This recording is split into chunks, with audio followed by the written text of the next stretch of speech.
Early in life, the limbic brain develops emotional attractors. In other words, our early experience with those around us becomes encoded and affects who we then become attracted to.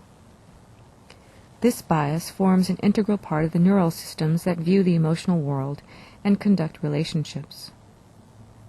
Relationships have a kind of grammar to them, or a kind of internal structure or coherence. And what happens between two people has a regularity in it that's discoverable.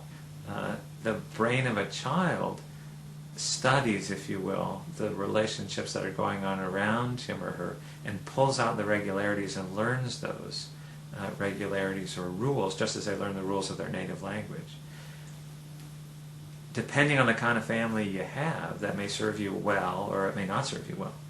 And if emotional interactions in the family take place that are eccentric or are not really valid when applied to the larger world, people will not be speaking the same emotional language that everybody else knows.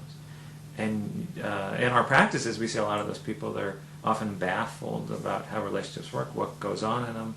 They don't understand what they don't know. Often they don't know that there's something they don't know.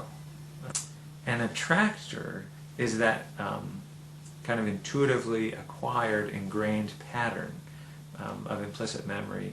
Say if you grew up in a family where when you expressed your opinion, somebody yelled at you, you learn something from that. It's not just that experiencing it is unpleasant, which it is, but your brain learns actively about what the structure of the world is like, what you can expect from a given interaction, and it changes how you see the world forever. And one of the actions of attractors is not only to prepare people to act in a certain way, but they also alter incoming sensory information so that people don't see reality.